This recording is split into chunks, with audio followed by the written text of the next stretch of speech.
Clickety, clickety clack.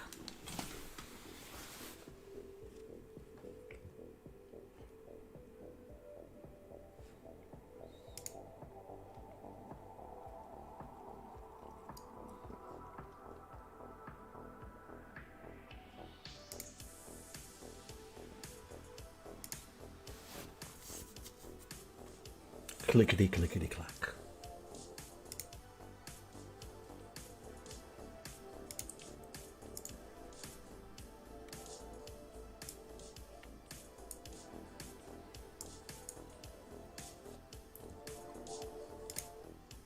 Clickety clack. Clickety, clickety clack.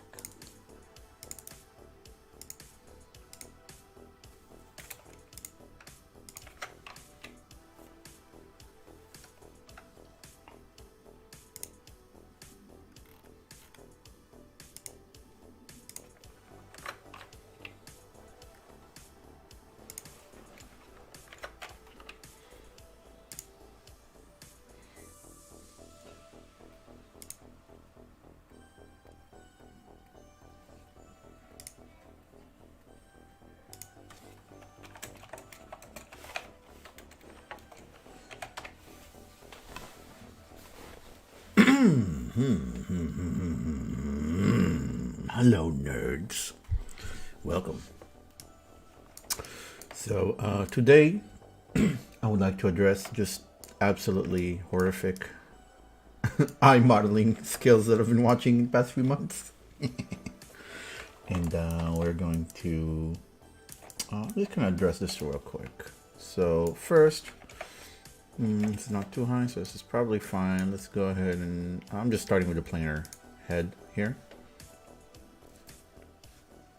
Is the music too loud? I can't tell. Just leave it right here.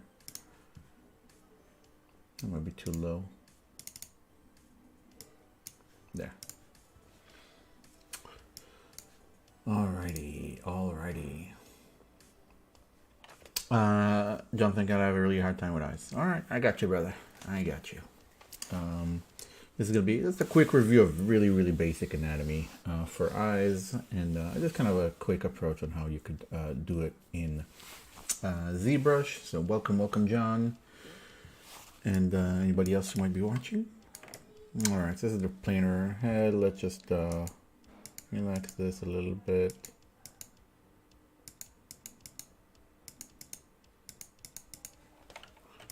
I'll just relax just a little bit. Just a little bit. You can do a lot else later, but for now, I just want those overall planar forms. Okay. So, first thing that we really care about is actually having the eyeball. To do that, we will go over to Subtool, where you're going to insert sphere. Okay. Now, me personally, based on the topology that we insert, I like to just kind of aim that forward with Shift 90 degrees, right? Because that helps me kind of estimate where this front is going to be. Okay. Now, something very important about the eye is that it's a little bit squished this way in reality, and also is not actually spherical because there's the lens, right? It'll be that lens area over here. And it's gonna be about a third, like so. I'm estimating it, but you know, and obviously the size can change. So just use your references and you should be good to go. Alrighty. So that's gonna help us kind of determine the form of the eye. Next we will move that into position. We're gonna go transparent, turn off ghost. I'm gonna pick a side. Okay. Now generally the eyeball is if you're doing realism, right, it's it's about a third of the eye socket, right? And usually there's enough distance for another eye in between the two eyes, right? And you want to make sure it's not poking out too much. All right, now, of course, for yourselves, you will be using references. I'm not really going to at this moment, just because I'm showing the tools. Okay. So let's say this is probably a pretty decent start. We're going to go ahead and go into geometry, modify topology, mirror and weld. Now we have two eyes. Okay, amazing, beautiful. Now, transparency off. There you go, we're done. It's ready, right? No, wrong. Wrong. All right, let's move these guys down a little bit.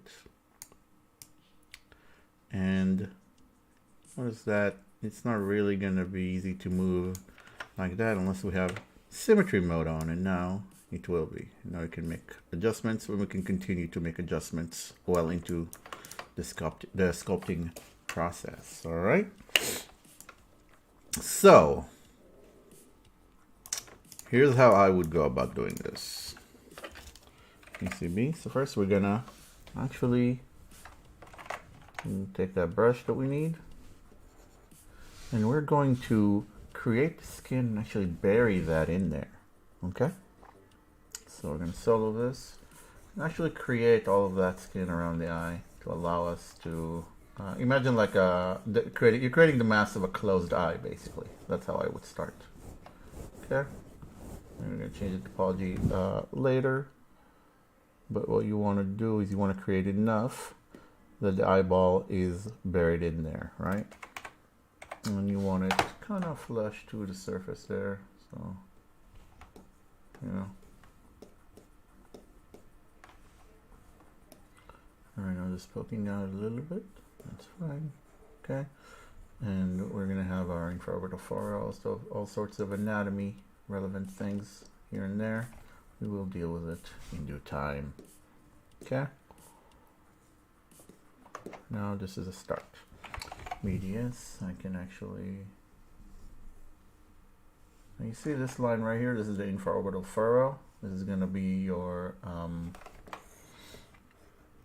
it's basically going to be your orbit indicated over here, right? We're going to have a few more masses over here. Those of you might remember some of them from anatomy. All right, but we're not going to worry about it too much. We're not going to worry about this too much. We're going to do those passes later. Okay. So very basic, and now's probably a good time to zero measure just to get a cleaner topology. The density is okay, but the flow is not really going to help us that much. So I'm going to hit same and zero measure. We'll see what that flow looks like. We'll take a look. It's running up here. All right, that is just absolutely horrific. Absolutely garbage. I'm not going to do that at all. Instead, I'm just going to keep this as is. I'm just going to subdivide to have a higher density. BMV to make sure this is going on okay. All right. So now, to start blocking this in, what we want to do, yeah, so we definitely want to indicate kind of the infraorbital furrow right here. Okay. And we're going to basically cut in between where the eye would be. Okay, we start there. We're just going to start there. There you go. All right, we produce this cut. Okay, it's not much. But now what we can do is figure out where the eye kind of ends. Then we have our eyelids, or tarsal plates, right? And they're gonna be connecting up and down. And don't worry, it's gonna look ugly at first. I know, it's gonna be okay. It's gonna be okay. All right, and this is going to be our infraorbital furrow that they connect to, those tendons. Okay, we're going to exaggerate it first. Okay, very, very lumpy. Let's try to zero measure this, see what that looks like.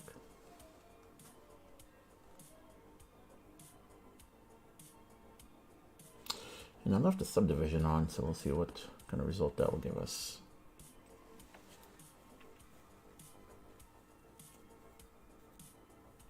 Just curious. It's usually going to be wobbly and disgusting.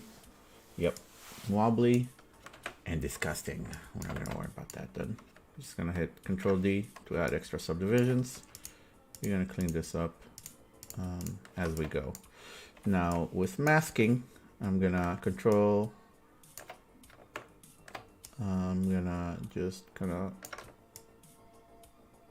mask this area a little bit. Okay, flip it, mask a little bit better. BMV, I'm just gonna move this up a little bit, just a little bit.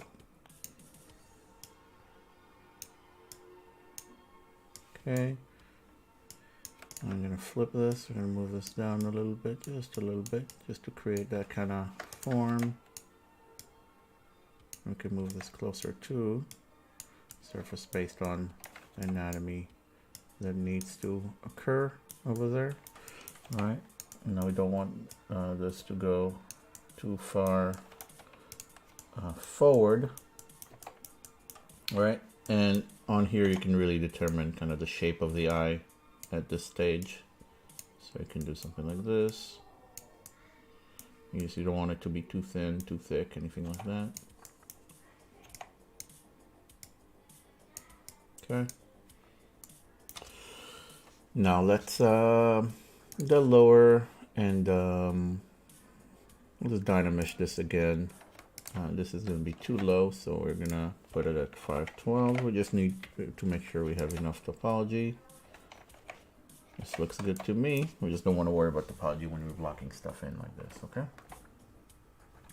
So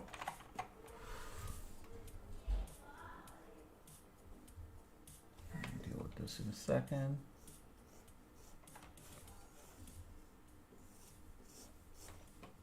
All right, I'm gonna do a little bit of basic sculpting. It's all about knowing what we're going for and what it is that we actually need, right? So we're gonna need those tendons, right, that connect right here to the infraorbital furrow. Okay, and go right in there. Those are gonna be the tendons of the tarsal plate. Okay.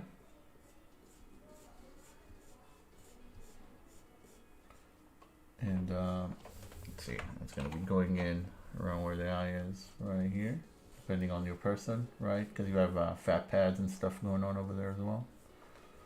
So something like this, and we can smooth it out, clean it out. Okay.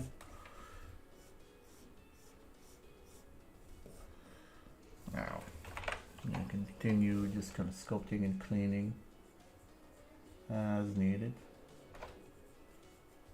And again, this is where your reference comes in. You're not going to know what to do if you don't have your reference. All right.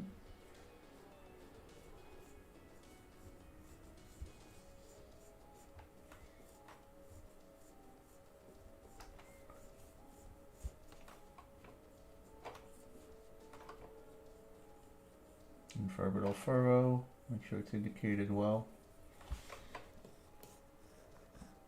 Okay. Now here we're going to have our third eyelid, i.e. our plica semilunaris. Okay, right now we can tell that the topology is not high enough to really support that. That's fine. We're just going to fill that in. We'll sharpen out the topology later. Remember, you're going from big forms to small forms, so you want to block in everything you can first. Okay.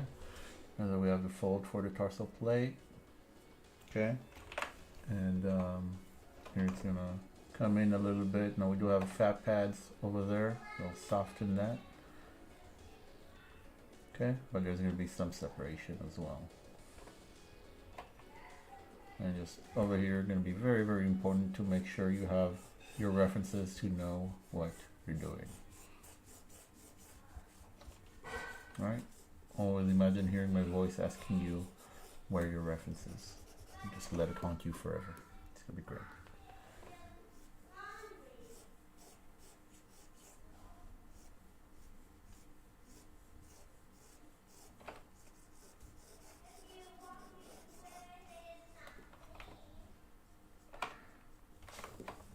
Okay, getting there. We're building up the anatomy. We can do more passes, not to worry.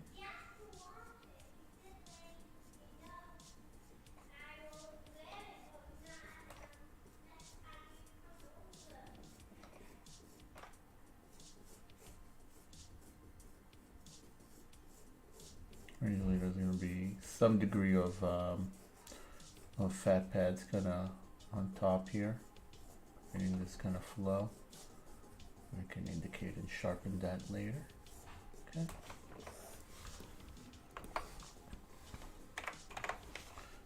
Now we're getting to the point where we might need some more topology here in a second. It's getting a little wobbly for me.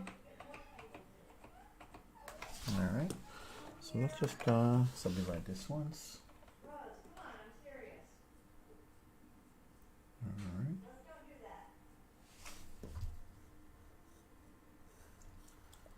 Remember, this is kind of flush with the eyeball itself. We don't want it too sunken.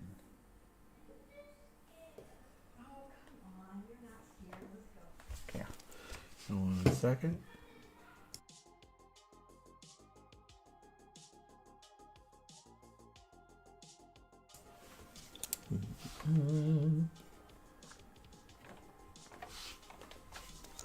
Alrighty. Let's see what else we want to do.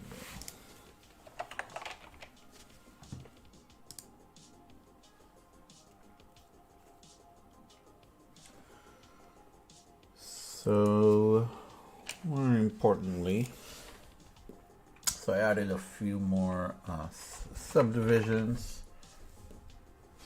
Broke ZBrush. There you go. It's fine. Everything's fine, guys. Okay.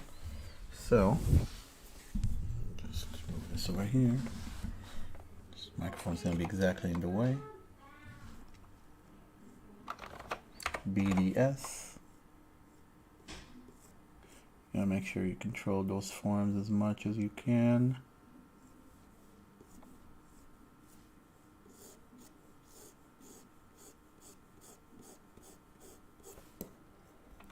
All right. Sometimes you just want to move things manually a little bit. Just have precise control over that flow. Okay, really matters a lot. And remember that the shape of the eyeball does, in fact, control the shape of the eye overall, right? Including this bump right here.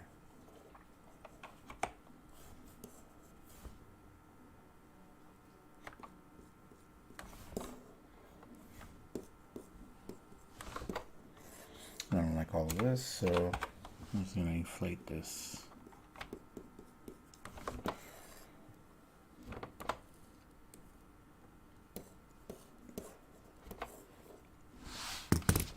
And tiny mesh this back. Okay. Now CB. I'm going to nitpick. Remember, you always want to spend more time on eyes than almost anything else because they're so important for communicating your character.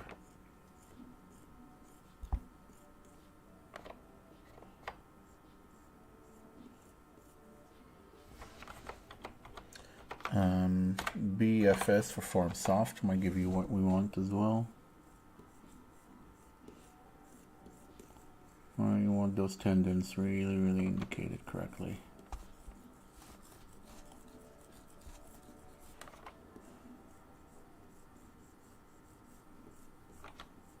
Don't neglect them.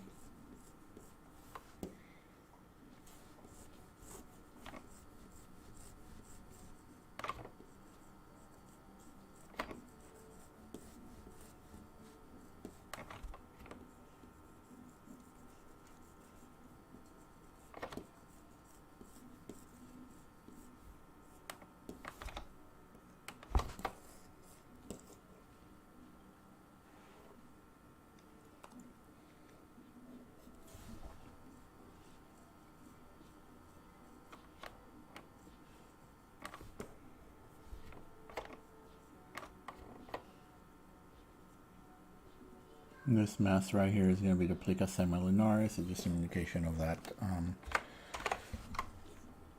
ancient third eyelid that we don't really use anymore. All right. Going to be a form drop right here.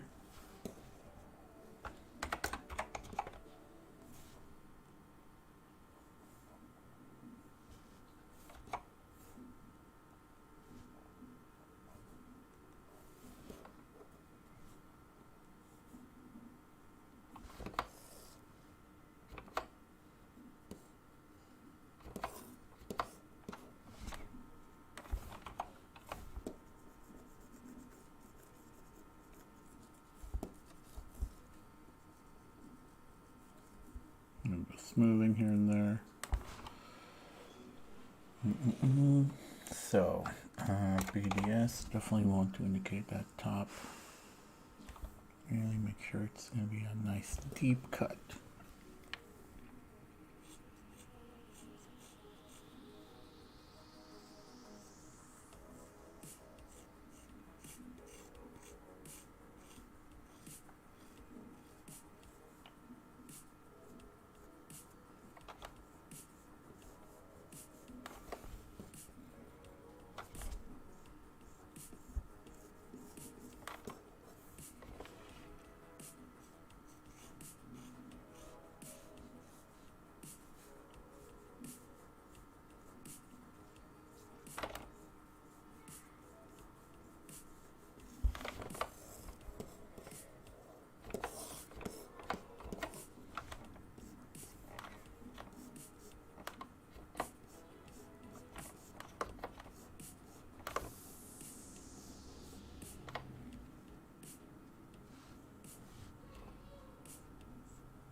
I'm sure remember those eyelids have depth, right? They have almost like a ridge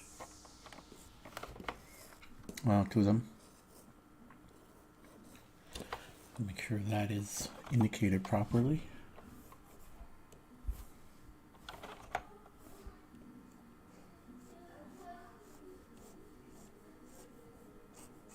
So this, you understand the skin kind of shrink wraps around the eyeball and onto the eyeball, so there's going to be those valleys in there to indicate all of that, right? Once you have something like this, save.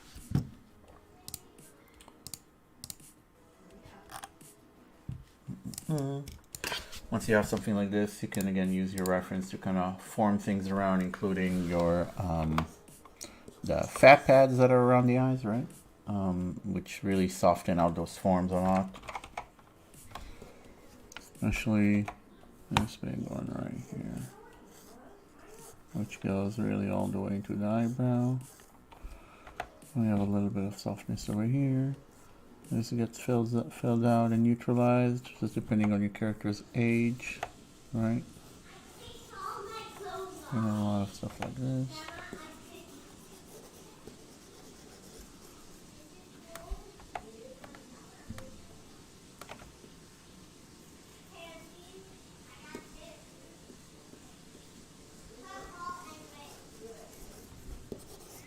You know, make sure you compare from all angles, right? And kind of really observe where those shadows and forms are actually created, and cast those shadows. If you're in the seminar, you would recognize some of this stuff, right?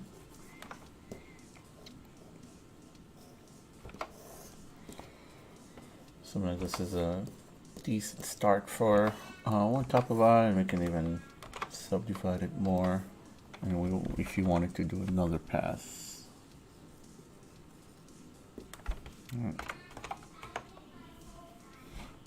And the infrared furrow would be around here to kind of indicate where the eye socket actually is. Right, that's really what creates this this dip, really this form.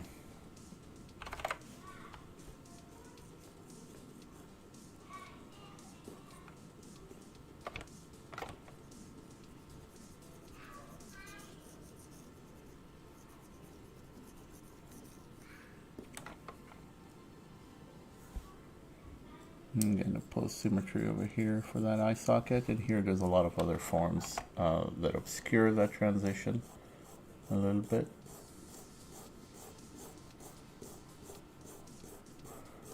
If it was an older character, then you will actually get these lines from all the years of muscles kind of grating at the skin from beneath. Right, if it's a younger character, you don't really need to worry about it too much, but make sure that there's indication of the masses and bones over here to indicate that.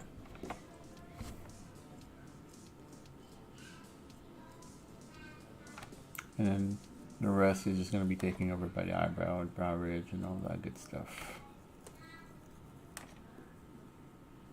Nasal bone, which we're not going into right now. Yeah, glabella.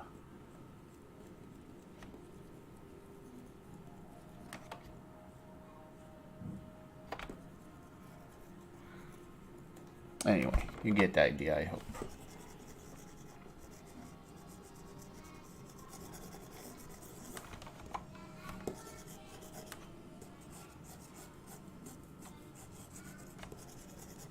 Yeah, I'm just gonna nitpick away until it's ready. If your blurring is not working as much as you would like it to, you know, you always have the option to go over here to brush, smooth stronger, and it'll just give you a different variant of smooth that affects higher poly stuff a lot better.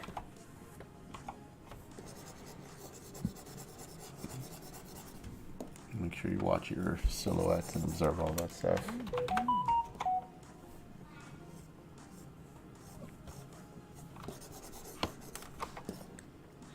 Make sure you observe your proportions and everything from multiple angles, not just from the side.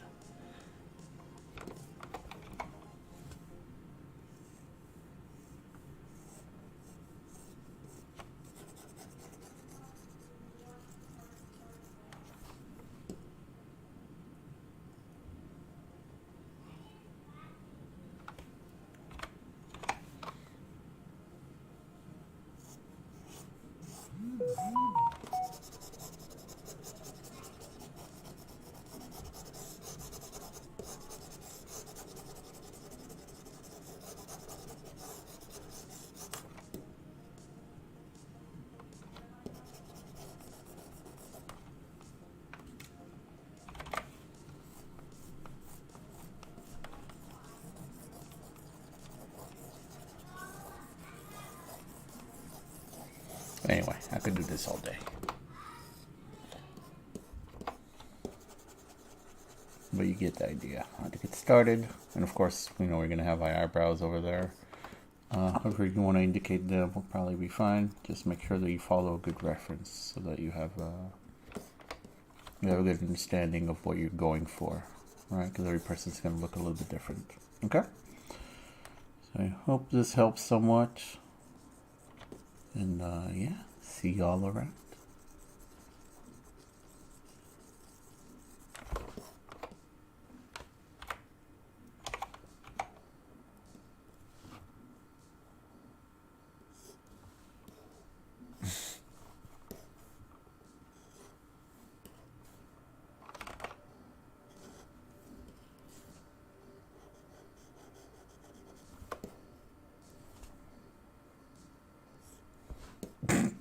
Okay, there. Done.